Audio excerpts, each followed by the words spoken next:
Hi, welcome to FD50, Basic Apparel Construction.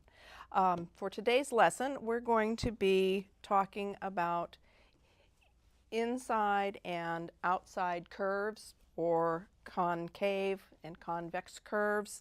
We'll be doing some inside and outside corners and doing some zippers. But today we're going to begin with the concave curve. As you can see, it's a curved seam. It's most commonly found around necklines, but you can see a similar thing around the waistline. It's an enclosed seam in that the inside of the seam is covered by a layer of fabric, so you don't actually see the seam allowance. An important part of this curve is that the seam allowance needs to spread out because it's going around a curve. So we're going to be clipping the seam allowance so that it will open up and allow the seam allowance to spread so that it will lie nice and flat when it's finished. Once we have sewn the seam and trimmed it and graded it and clipped it, we are going to sew another row of stitching called understitching, and the understitching falls on the inside of the garment, so it would be the part of the garment that's against your skin, and it's sewn through both layers of seam allowance. On the outside of the garment you see a nice smooth, even, flat curve, and the seam line itself is tucked underneath, so you don't see it at all.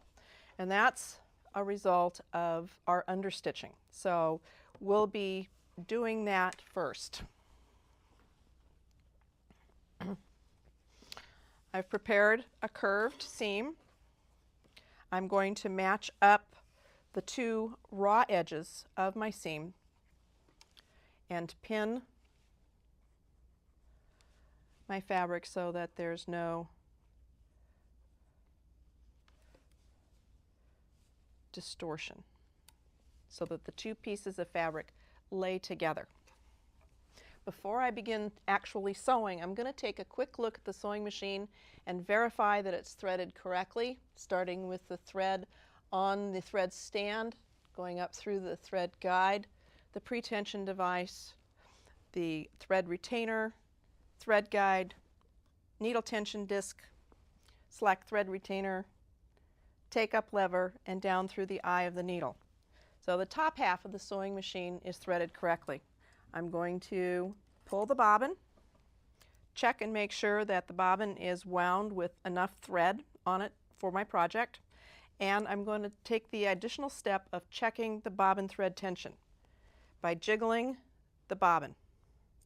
You want the bobbin case to just begin to slide down the thread as you shake it.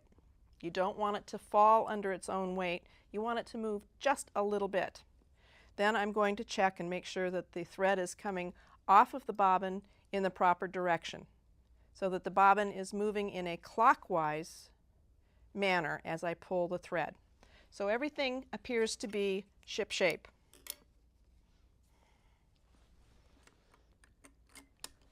Put the bobbin into the machine and raise the bobbin thread.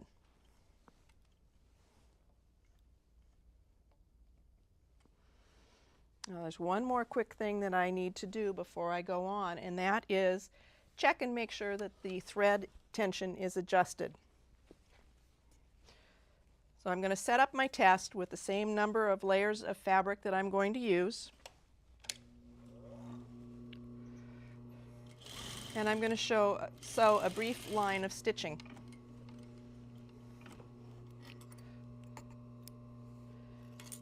And check my thread tension.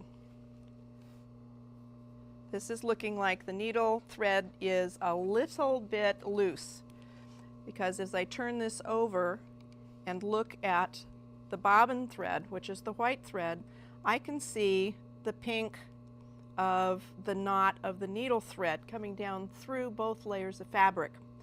And when I look at the top, I don't see the white. So that means that the bobbin thread is pulling the needle thread down a little bit too much, so I want to tighten my bobbin thread just a bit.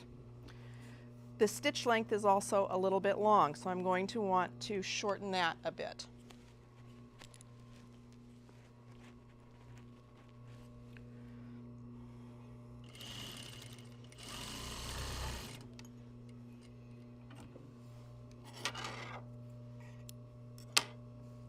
Check my thread tension again, and that's looking better. So I'm ready to begin sewing. Just that couple of extra seconds of checking things is going to make your life a whole lot easier because you're not going to be doing a lot of ripping out. So I want to sew my sample now, and I'm going to be using a 1/2 inch seam allowance. So I'm going to line up the raw edge of my fabric with the 1/2 inch marker on the throat plate. I'm going to begin with a back tack.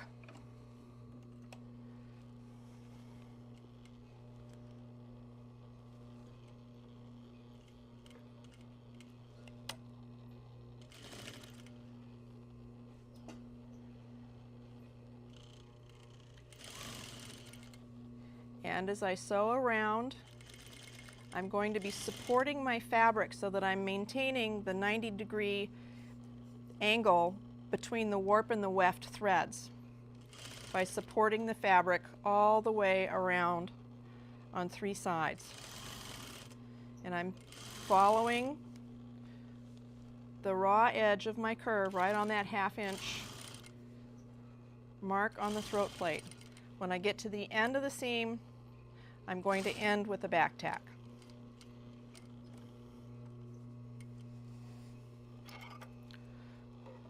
Clip your threads close. Now, we're going to trim and grade this seam. And I want to have the longest or the widest layer of fabric, because I'm going to be creating 2 layers, 2 different widths. I'm going to want the wider width to be on the outside of my garment. So my first step is going to be to trim through both layers of fabric.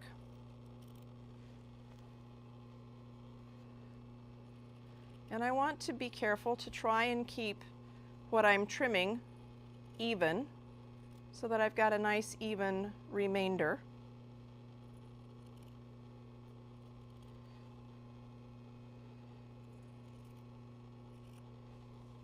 So I have trimmed the seam. Now I'm going to grade it, and I'm going to trim 1 layer shorter. The layer that's going to be shorter is the layer that is going to be closest to my body. So I'm just trimming it 1/2 of the seam allowance more. So I'm trimming off about 1/8 of an inch. And as you can see, I've got 2 different widths of seam allowance remaining here.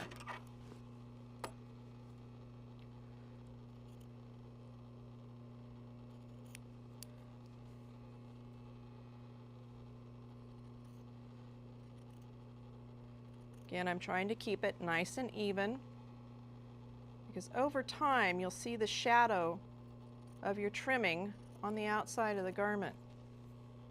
So there's our trimmed and graded seam.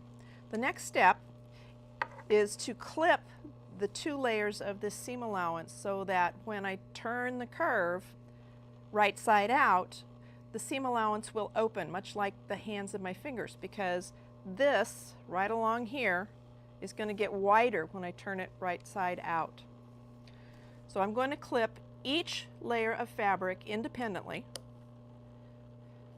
I'm going to place my clips about 1/2 an inch apart,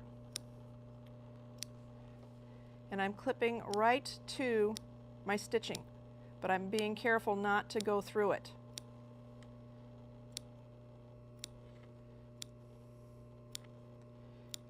How close you place your clips together is going to be dependent on how thick your fabric is and how tight your curve is. So now I'm going to clip the second layer, and I'm being careful to put my clips on the second layer offset from the first row of clips. So I am not stacking my clips one on top of the other. They're offset. Here's a clip on the top layer, a clip on the bottom, clip on the top, clip on the bottom. So I don't have two clips stacking up on each other.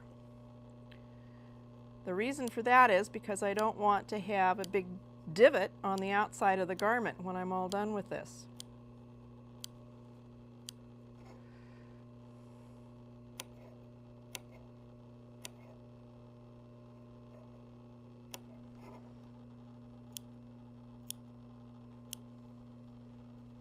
Looks like I missed a bit. So check your clips when you're done and make sure that you've got your clipping done all the way around.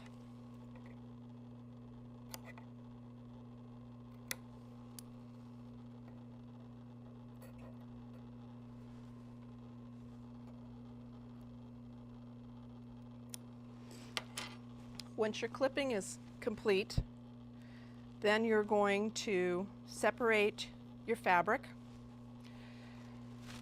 Remember, the longer or wider seam allowance is going to be the one that's on the outside of the garment. So that's the one that I've got down against the bed of the machine. And I'm going to open this up so that my seam allowances are still lying flat against the table. And I'm merely bringing what's going to be the inside of the garment toward the outside. Now when I do my understitching, my seam allowance is lying flat on the bed of the machine, and I have flipped the inside layer of fabric over the top.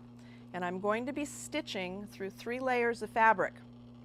I'm going to be stitching through the 2 layers of my seam allowance and the inside layer of my garment.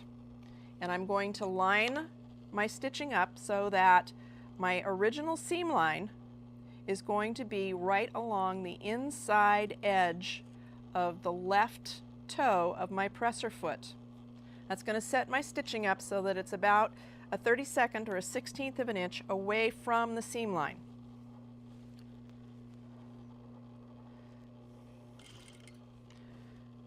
Okay, now as I go around the curve, I am going to be pulling the 2 layers of fabric apart so that you can actually begin to see the knot of the stitches between the layers of the seam.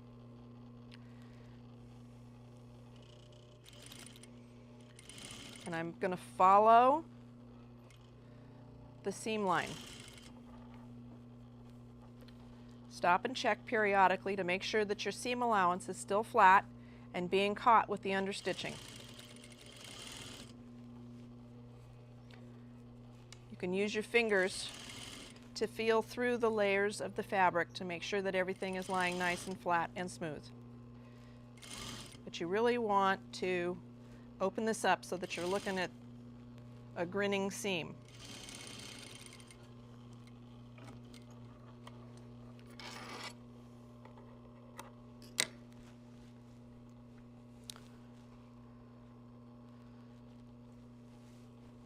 So there you have it. A concave seam. We've got the original seam line here and our understitching just to the inside. But as you look at the inside of the garment, you're looking at the seam line and the understitching. When we turn it over so that you're looking at the outside of the garment, we've got a nice crisp edge that has been created by the understitching. We'll give it a press.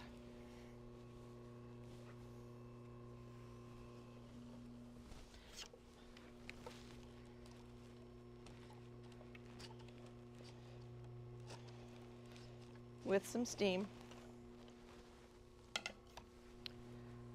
And if you find that it's a little bit bulky and you want to flatten it some more and you need some help doing that, give it a bit more steam and then use a clapper and press down on it until the fabric is dry and cool. Pressing it down with the clapper helps reduce bulk and improves the crispness of the edge. When we look at the inside of it,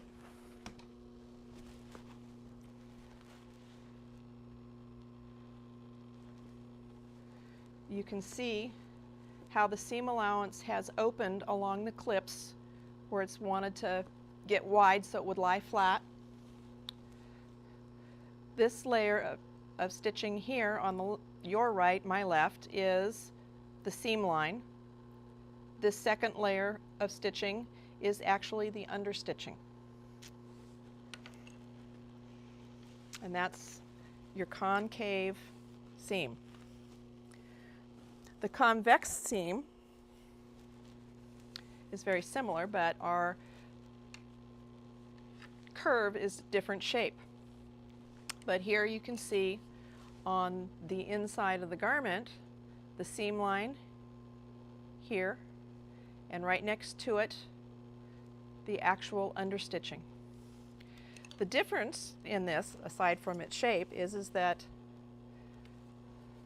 when we started our curve, our seam allowance was big,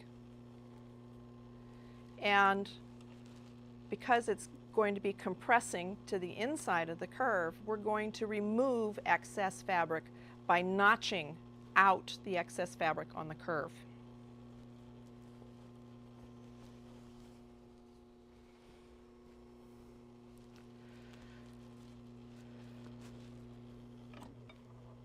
I'm going to begin and end this seam with a back tack.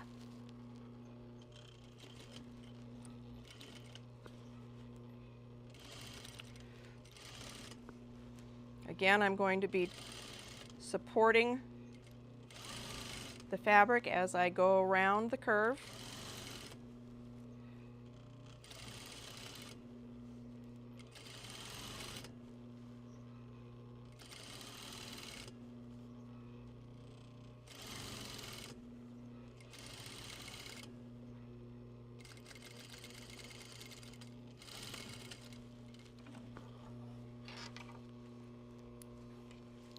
So our curve is sewn. Now I'm going to show you a different way to grade the seam, which is perhaps going to be easier for you. Different technique, because there's more than one way to do things when you're sewing. I'm going to use my sewing scissors, and again I want to set this up so that the wider seam allowance when I'm finished is going to end up on the outside of the garment, so you need to consider that. But to begin this grading, I'm going to put my scissors up against the fabric halfway, just like I did before, but I'm going to turn them on their side so that they're cutting flush. And as you can see, by laying them over, I'm beveling the edge and creating my two different grades. So, cutting it this way, your longer layer needs to be on the underneath side.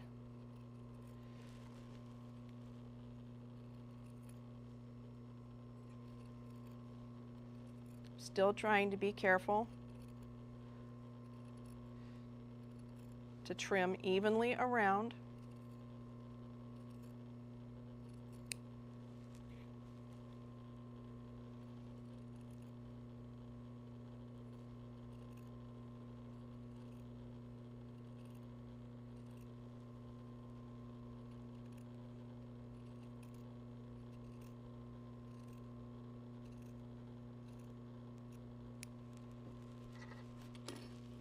There we go, in one step. I have graded my seam. Now I need to remove the excess fabric. So I'm going to be clipping little notches of fabric .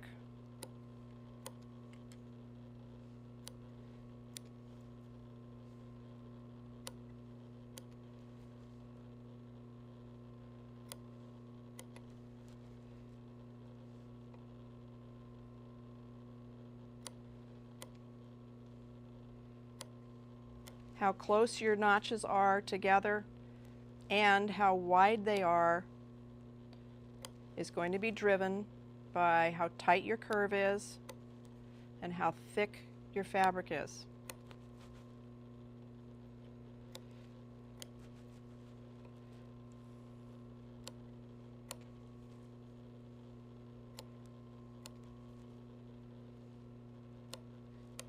You don't want to get too quick with this clipping and notching that you do on these kinds of seams by spreading them out, because if you spread them out too far apart, you're going to get pokey corners instead of a smooth curve. And you'll have fabric bunching up underneath because you've gone too far a distance without opening or cutting out excess fabric.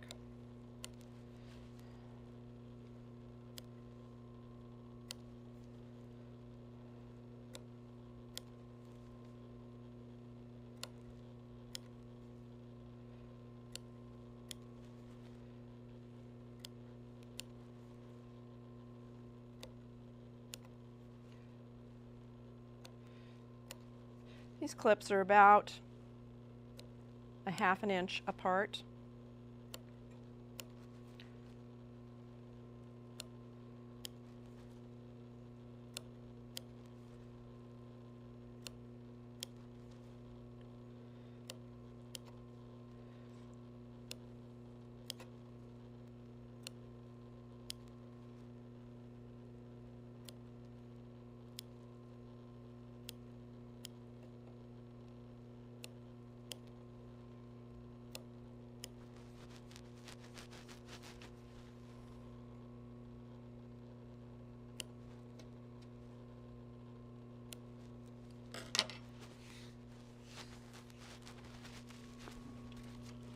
Now I need to do the other layer, and again I'm going to offset my notches.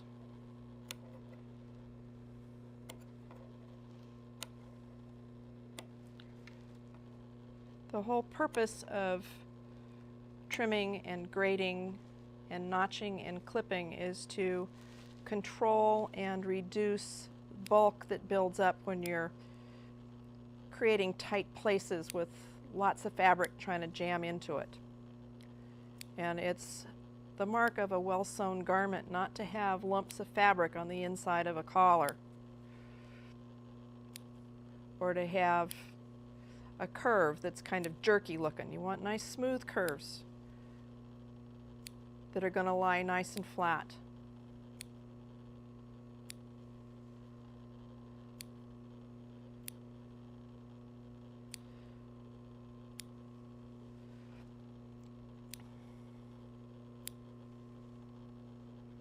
As you can see, this is a time-consuming process, so you're going to find this on expensive garments. Lower-end garments that are produced in the industry that you'd find at some outlet and discount places are actually sewn with a 1/4 inch seam allowance to begin with, and they don't do the clipping and notching. But you see that over the course of the life of the garment, because you get wear spots on collar edges where the fabric has bunched up on the inside.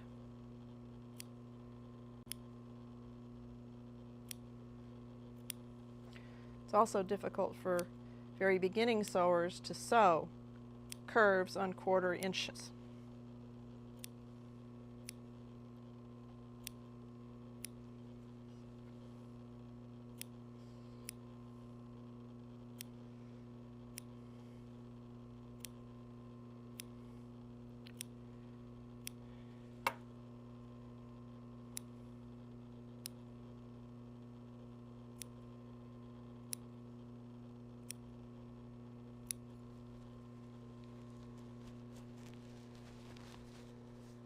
Clean all your little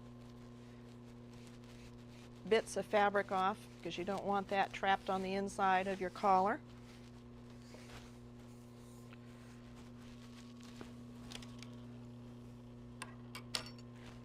And now we're ready to do our understitching.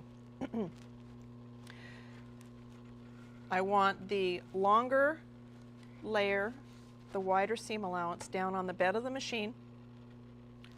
I'm going to open this up and I'm going to put my inside layer of fabric over the top of my seam allowance.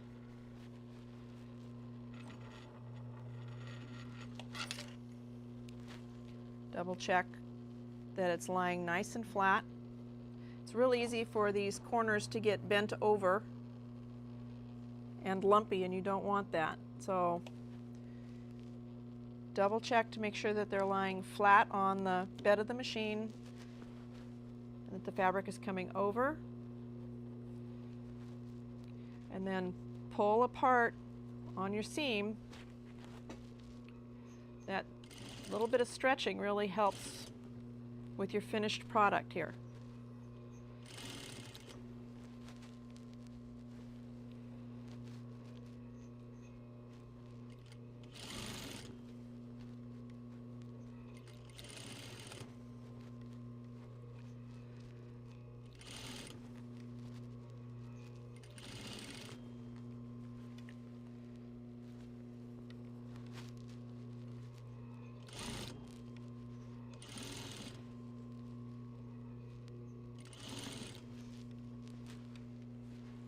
Got my seam line lined up with the inside edge of my left toe on the presser foot.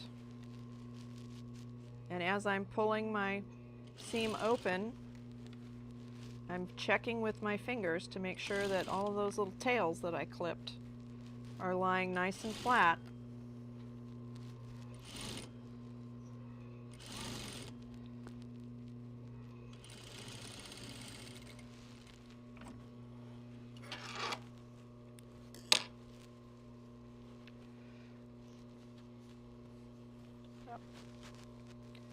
You can see the understitching, and the seam line is right here. So the understitching, when you're doing it and you're pulling your seam apart, that's helping to pop all of this on the underneath edge so that when you've got this on a collar on a garment, your seam line doesn't show when it's on your body, which is the whole goal. So I'm going to give it a quick press.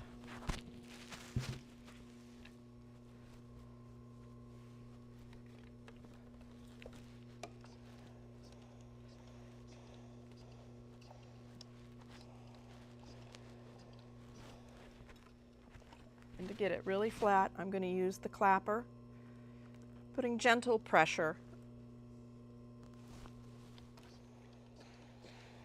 And it really helps it lay down nice and flat.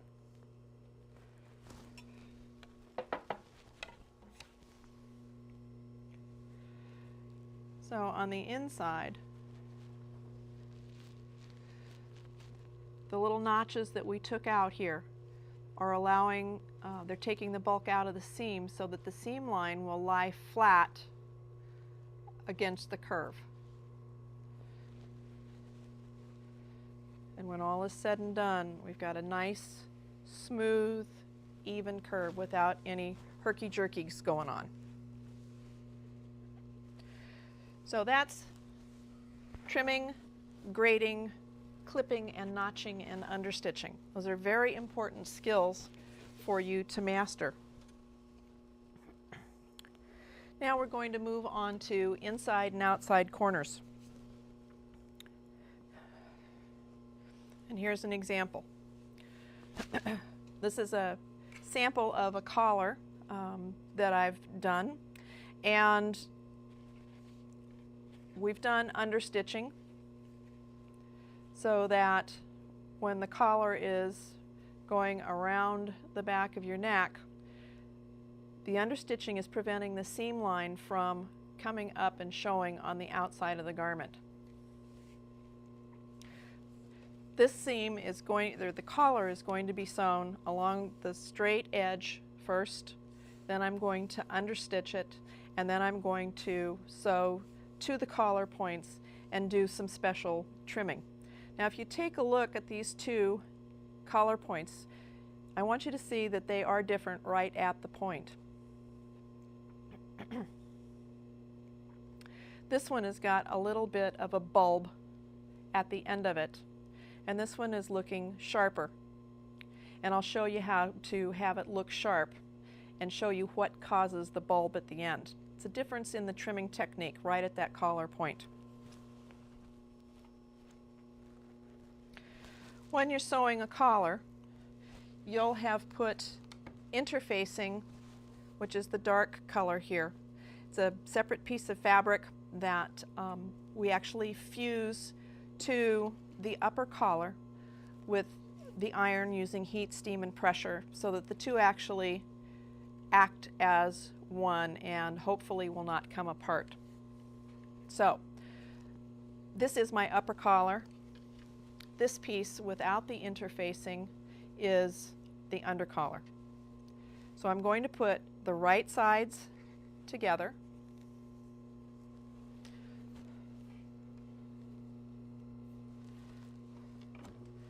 And I'm going to stitch at 1/2 an inch.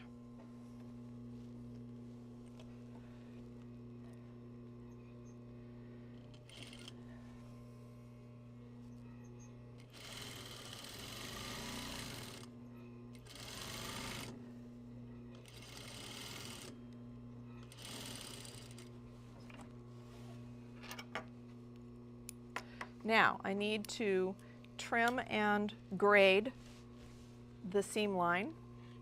The upper collar is the part of the collar that you see, and that's going to be the part of the collar that's closest to the outside of the garment. So my upper collar needs to be the wider seam allowance when I do my grade. So I'm going to bevel it. And this is exactly the same technique that we did on our concave and convex curves, where the wider seam allowance was going to be the one that was going to be closest to the outside of the garment.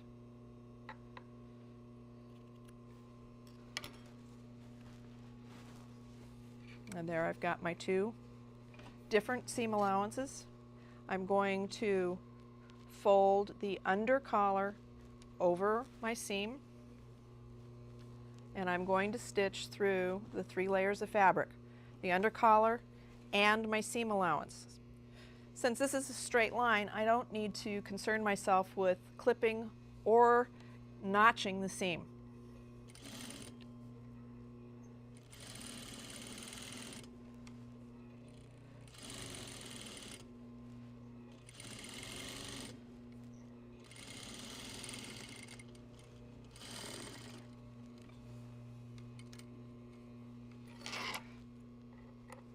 So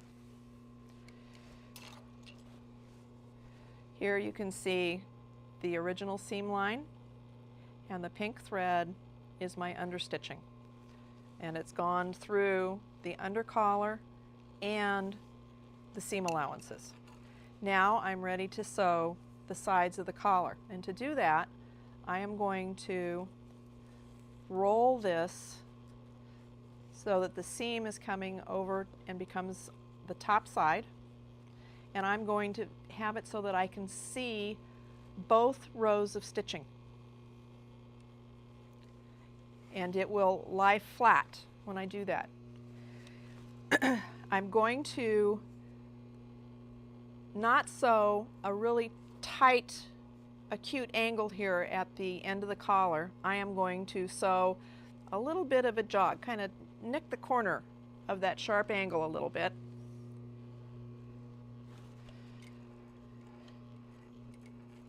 And because of the bulk of this, I'm going to do that as 2 stitches and back tack, because I don't want that collar point to come unstitched. Then I'm going to pivot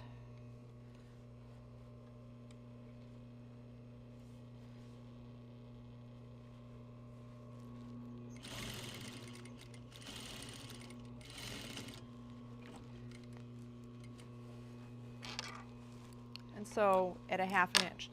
So if you look at this, you can see I've kind of knocked the corner off here rather than sewing a real acute angle at the point. I'm going to do this. This is going to give me the cleaner, pointier looking collar without the corner, without the bubble on the end of it. If I wanted to create the bubble, I'd get that by sewing that tight acute angle. Begin with a back tack again, because you definitely don't want this to come unstitched.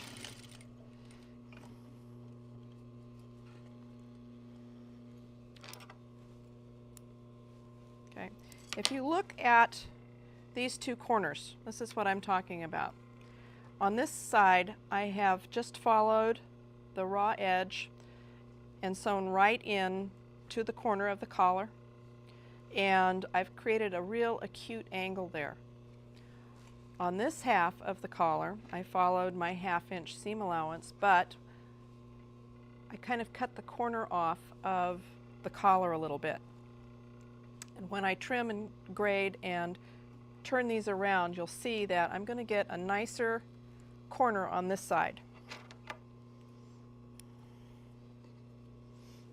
Again, I want the top collar, which is the interfaced piece, to be the wider grade. So that's going to go on the bottom, and I'm going to bevel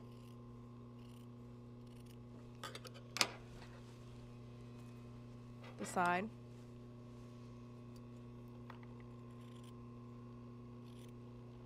Same thing on the opposite edge.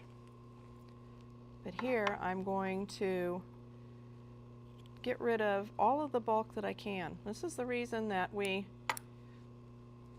did our back tack right here at the end, so that when we trim off this corner, we can do it close without being afraid of having that collar point come unstitched.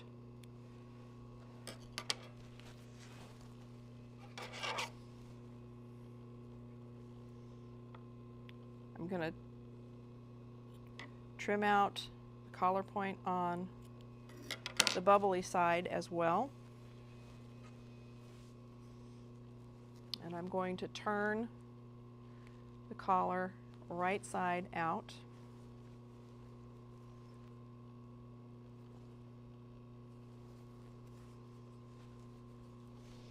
And I'm going to use the point of my scissor carefully to continue working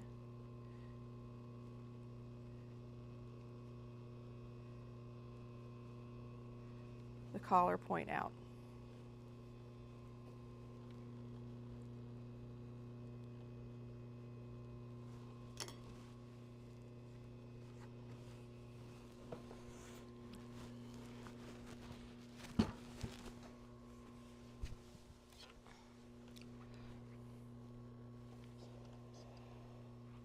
I'm going to give it a bit of a press.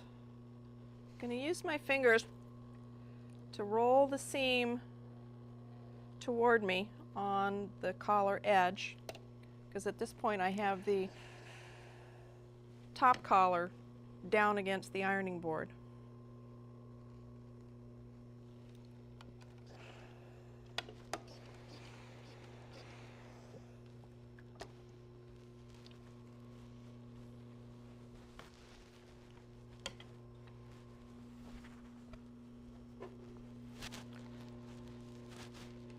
Now look at these 2 points carefully. This is the bubble point, and you can see the bubble that's created at the end, and the collar is distorted. And here, this one looks sharper and cleaner, even though it was sewn with the diagonal nip across the collar point. This is going to be a more attractive collar, and it's going to wear better over time, so you're improving the life of your garment. We get the bubble because we've got fabric, too much fabric. No matter how close I try and trim it, too much fabric is going into too tight of a place here. And that's why we get that bubble on the end of it. It's already a stress point, and it's going to wear very, very quickly. So there you have outside corners on a collar point. Now there are other kinds of outside corners. If you look at this piece,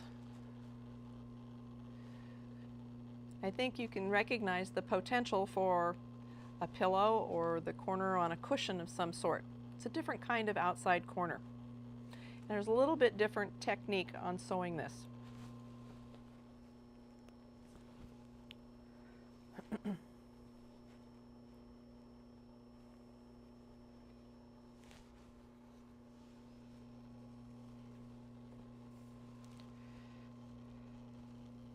So what I'm going to do is I'm going to lay my fabric and I'm going to be sewing around this corner.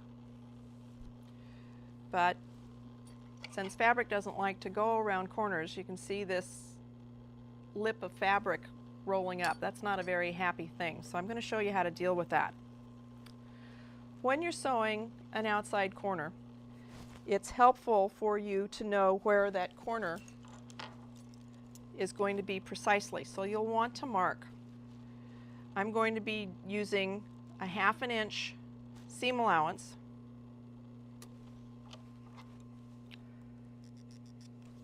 On both sides. So I'm going to mark my corner. I want to do my pivot right there where the lines intersect. So I'm going to start with my fabric strip on the bottom.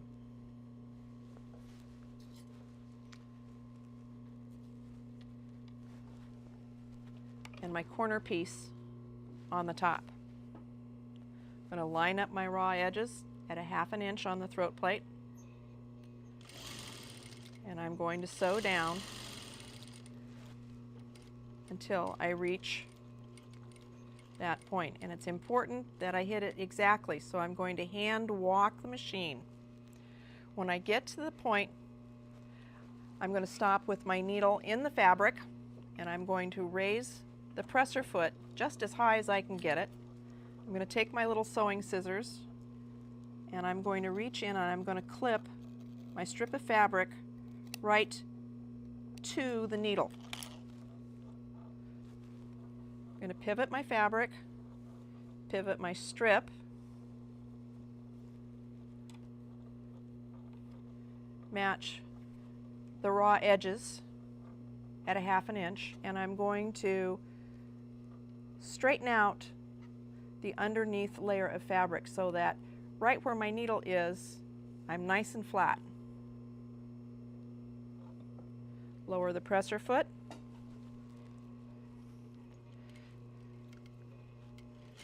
And continue.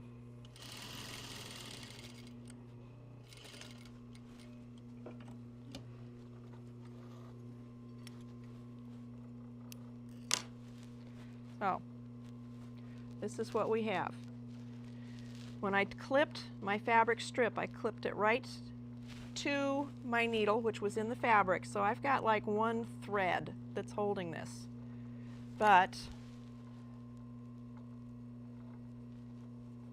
I've got a beautifully turned outside corner. Where you might use this on a garment would be if you were making a box cargo pocket on the side of a pair of pants, where you would want the pocket to actually stand out away from the garment. This would give you your pocket corner. Okay, the opposite of this is how to sew an inside corner.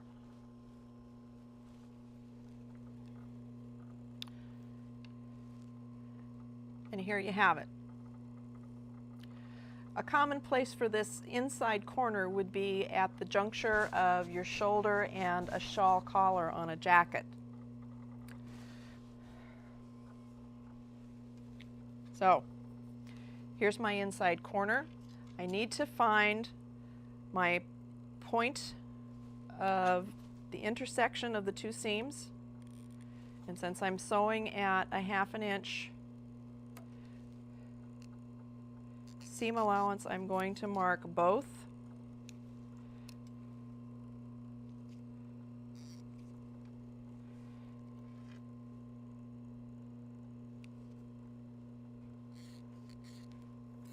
Sometimes these are marked on your pattern for you, and you could use an awl to make a drill mark at this point to show you that juncture.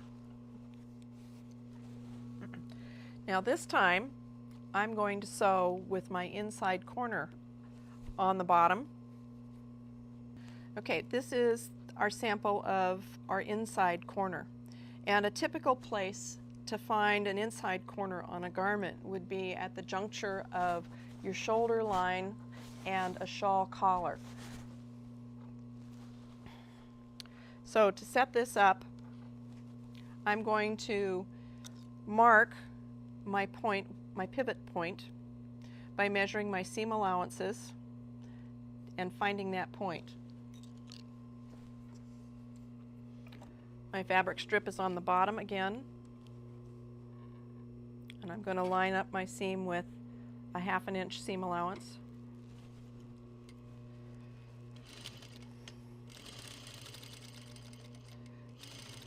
And I'm going to stitch right to that point that I marked and walk the machine so that I can hit it exactly.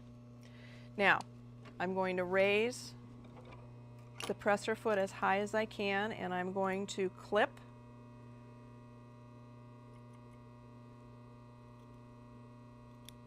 my upper layer of fabric right to the needle again, and I'm going to spin it around so that my edges line up here and can continue on sewing.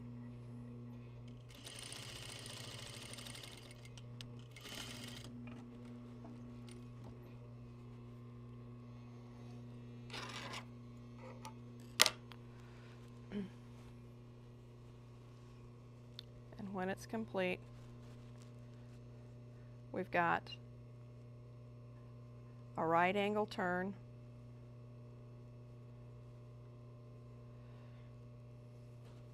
and you can see how that clip has opened up so that we can make that turn. It's kind of the opposite of what happened on the outside corner, but here you can see it. Another example of how to do that would be to mark your 1/2 inch seam allowances.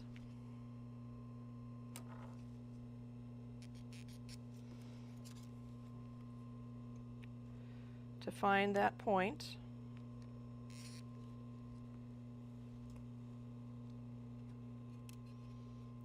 And I'm making this mark on the wrong side of the fabric, so I don't have to worry about it showing. So here's my point right there. And what I'm going to do is reinforce this inside corner by using a short stitch length and stitching almost exactly on my seam line.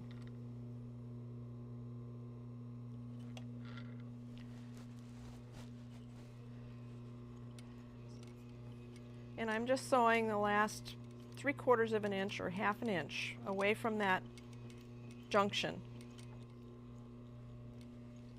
pivoting right on that point,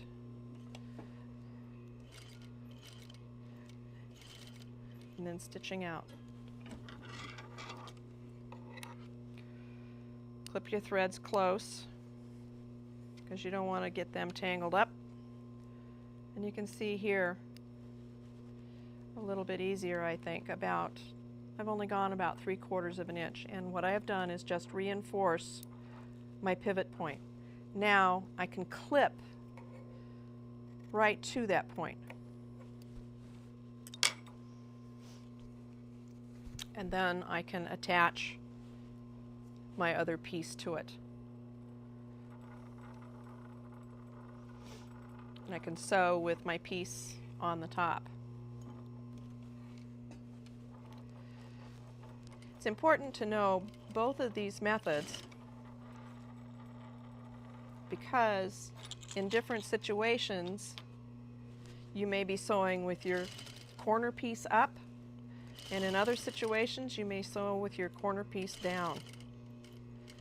And as you get to that point, you can open this back up.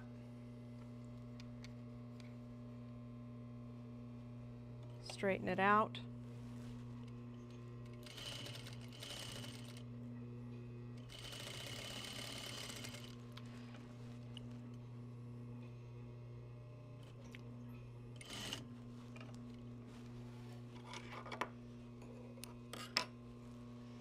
So, if we look at this, here's my reinforcement stitching, the pink stitches, and my seam is the white stitch. So I can create that same inside corner sewing from the opposite side. The goal is to get a nice sharp corner in here without a pucker, because you've got too much fabric going onto the other piece. You want it to lie nice and smooth and make a nice crisp angle in there. Okay, going to move on to zippers. And the first zipper that I want to demonstrate for you is an invisible zipper. It's called an invisible zipper because the only thing that you can see on the outside of the garment is the actual zipper pull here at the top. But no stitching shows on the right side of the garment. We use special feet on the sewing machine to install zippers.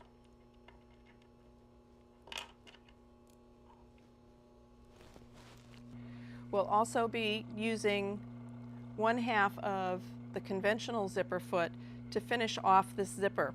We'll be using the left foot, which is this one. To begin our zipper installation, oddly enough, we're going to have to press the coil out flat. So we'll open the zipper and actually roll the coil out so it lies flat.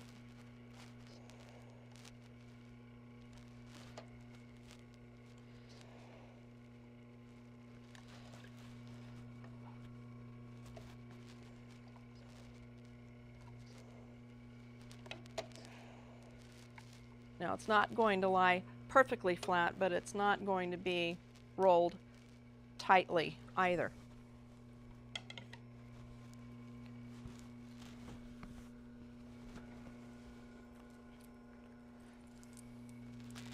Next, we're going to be putting the zipper foot on the sewing machine.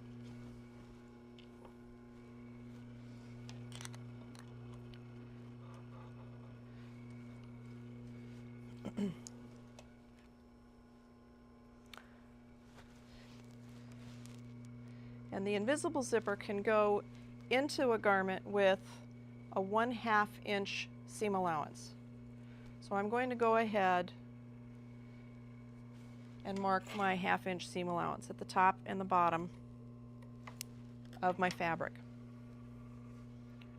So to start this, I want you to lay your fabric out right sides up with the top of the garment away from you. And I want you to orient the zipper so that the zipper is right side up as well. And you know you've got the right side of the zipper because you're looking at the zipper pull at the top. So first thing you're going to do is roll the zipper over so that it's face down on the left half of your garment. Match the top edge of the zipper with the top edge of your fabric and the edge of the coil with the notch that marks your seam allowance.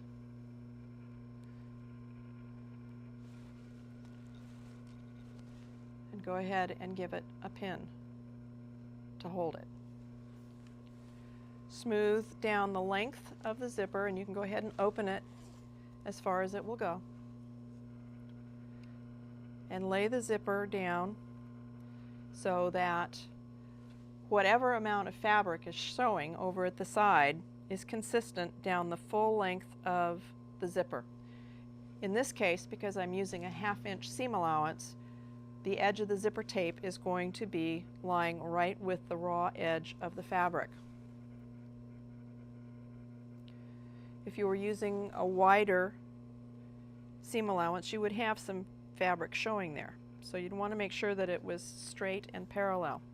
And you want the zipper to lie flat on the fabric, creating a one-to-one relationship. Now, because we're doing the left half of the garment and the left side of the zipper, we're going to put the zipper under the presser foot with the coil in the left channel of the zipper foot as you're looking at it. And begin with a back tack.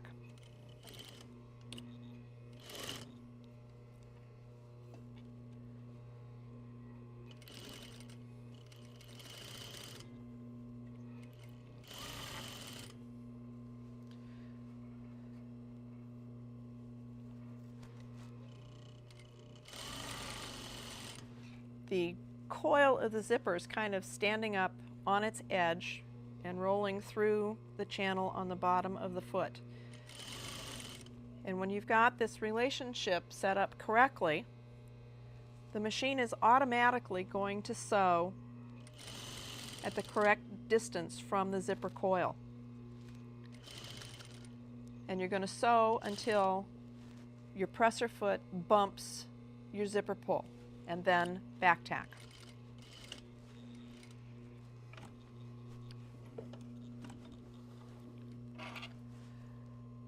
Clip your threads close.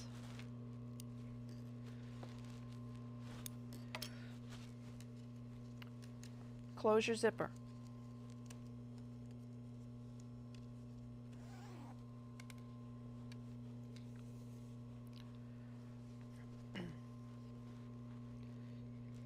And you're going to put the right half of the garment on the bed of the sewing machine, and you're going to be looking at the right side or the face side of the left half of the garment and the right face or the right side of the zipper.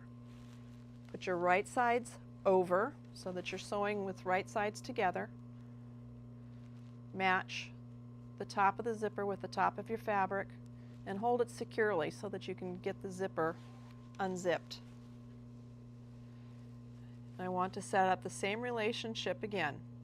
The top of the zipper with the top of the fabric and the edge of the flattened coil with the notch.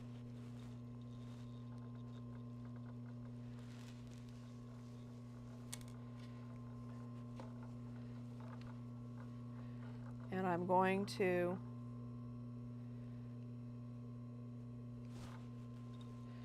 give myself a couple of pins again, just to make sure that my zipper is running on a one-to-one relationship with my fabric, so that I'm not easing my zipper onto the fabric, nor am I easing fabric onto the zipper. Check it to make sure that you don't have any bubbles. Now this time we're going to be sewing the right half of the zipper on the right half of the garment. So we're going to use the right channel on the bottom, on the zipper foot.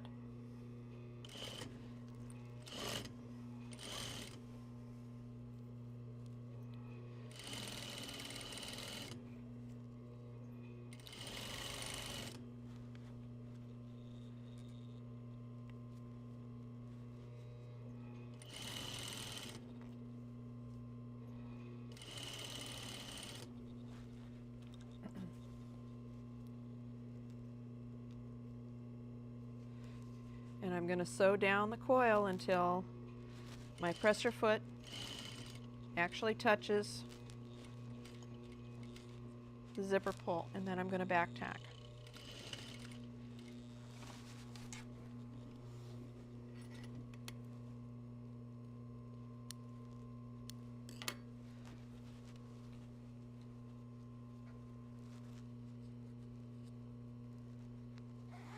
Close your zipper.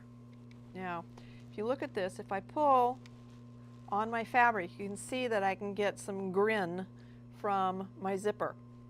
So when it relaxes, the turn of the cloth is what actually covers the opening. And we want to preserve this little bit of springiness, the turn of the cloth. We want to preserve that. So the way we do that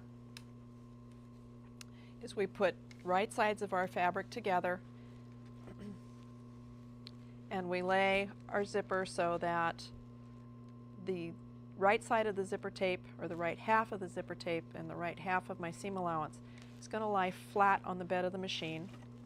I'm going to change presser feet now to the left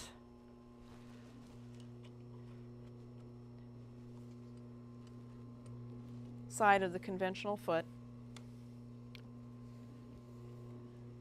Put it into the machine, and I'm going to kind of fold this over so I can see where I stopped sewing. And I'm going to get the presser foot as close as I can to that stitching, all right? So all of a sudden my zipper, instead of lying nice and flat, is standing up on edge. So I'm going to lower the needle into my work as close as I can get it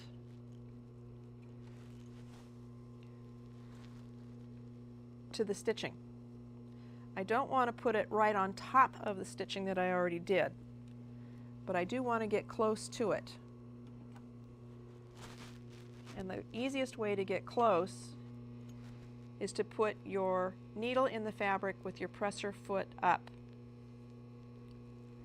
Once my needle is in the fabric, then I can lower my presser foot. Now I'm going to begin with the back tack. And then I'm going to sew forward, making sure that the tail of my zipper is out of the way. And if you notice, when that's out of the way, my seam allowance is set up to sew at 1/2 inch.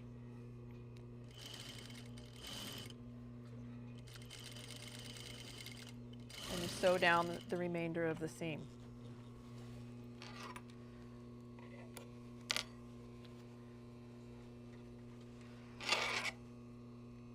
Trim your threads close.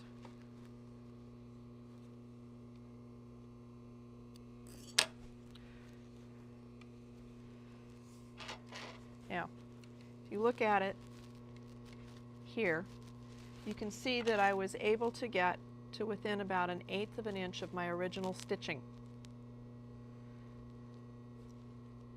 And I've got about 1/2 of an inch overlap from the end of my zipper stitching and the beginning of my seam line. This little bit of space here between my seam line and my zipper stitching is what is going to preserve the curl of the fabric at the bottom of the zipper. Now when I finish this off, I'm going to use my conventional zipper foot,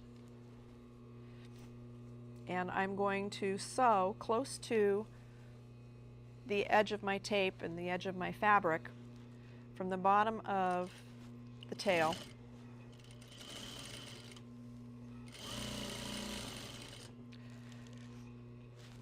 You only really need to go a couple of inches, but if you like, you can go all the way up.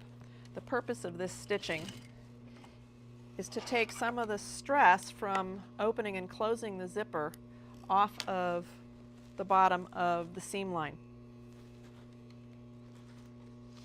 You may have had a garment where the bottom of the zipper started poking out of the seam all of a sudden.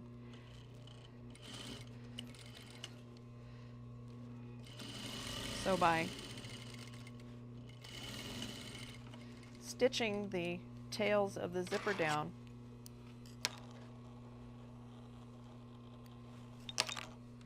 it's going to take the stress off of the bottom of the zipper when you pull the zipper open and closed. It's kind of sharing the load. Now we're ready to press this.